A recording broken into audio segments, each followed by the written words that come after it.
जो परम सत्य है वह अद्वैत है। यह पूरी सृष्टि अद्वैत पर आधारित है।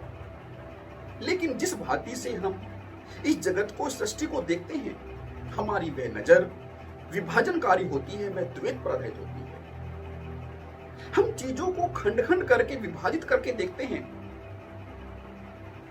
और इस विभाजनकारी नजर से हम इस प्रकृति को समझ पाए, देख पाए, उसको अनुभूत कर पाए। इसलिए कृष्ण भगवान ने गीता के 7:5 में कहा है कि यह पूरी प्रकृति परा और अपरा स्वरूप से धारण होती है। अपरे मितस्त्वन्याम प्रकृतिम विद्धि मे पराम जीव भूताम महाबाहो येदम धार्यते जगत। कि यह जो प्रकृति का जड़ स्वरूप है, जो स्थूल रूप से हम अपने इंद्रियों के द्वारा पकड़ सकते हैं, वह अपरा स्वरूप है।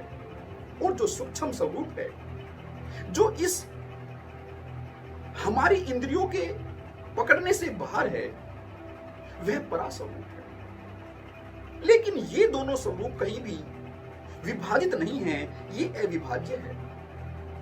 जैसे जब हम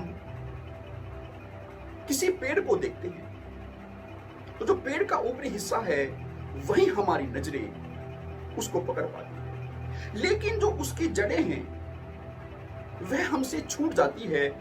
लेकिन जो जड़ है और जो पेड़ का ऊपरी हिस्सा है वे कहीं भी विभाजित नहीं है, बल्कि जो पेड़ की जड़ें हैं वह उस पेड़ का केंद्रीय हिस्सा है। यदि हम ऊपरी हिस्से को काट भी दें तो जड़ों के माध्यम से वह पेड़ पुनर्जीवित हो जाएगा। इसी भांति से न केवल जड़ और पेड़ का ऊपरी हिस्सा एक दूसरे से जुड़ा हुआ है, बल्कि इस पूरी प्रकृति से यह पेड़ जुड़ा हुआ है। आकाश में जो बादल है उससे यह पेड़ जुड़ा हुआ है, जो सूरज है, जो सूर्य है, उससे यह पेड़ जुड़ा हुआ है। लेकिन उस जुड़ाव को हम महसूस नहीं कर पाते। इसीलिए इस पूरी प्रकृति को मोटे तौर पर कृष्ण भगवान ने दो स्वरूप में विभाजित किया है। और जब हम इस विभाजन को ठीक से अनुभूत कर लेते हैं तो फिर यह विभाजन स्वतः ही गिर जाता है। फिर हम उस अद्वैत में प्रवेश कर जाते हैं जो द्वैत के पार होता है। और इस बात को समझाने के लिए, अर्जुन को समझाने के लिए कृष्ण भगवान ने बात उसी की समझ के अनुसार शुरू की है।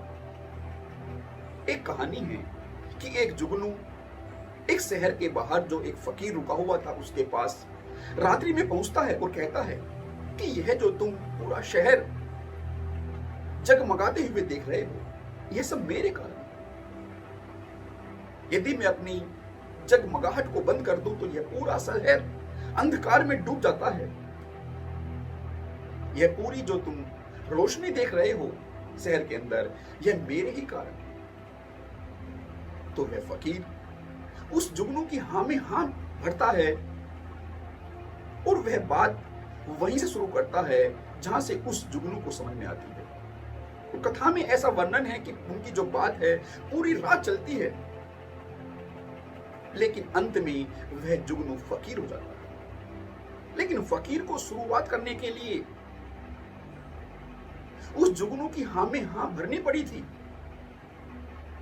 उसकी समझ से ही शुरुआत करनी पड़ी थी। अन्यथा तो जो जुगनू है वह फकीर से विरोधाभासी हो जाता और उनकी बातों को सुनता ही नहीं, समझता ही नहीं, और जो सच्चाई है, जो यथार्थ है, वह उसकी पकड़ से बाहर छूट जाता। इसलिए यदि हम इस प्रकृति को, इसके जो विभाजनकारी स्वरूप परा और अपरा प्रकृति को ठीक से अनुभूत कर लेते हैं तो हम उस अद्वैत में प्रवेश कर जाते हैं, जिसकी बात भगवान श्री कृष्ण ने आगे के श्लोकों में की है और कहा है कि यह जो पूरा संपूर्ण जगत है, जिस आधार पर धारण होता है, इस संपूर्ण जगत को धारण करने वाला मैं ही हूं। धन्यवाद।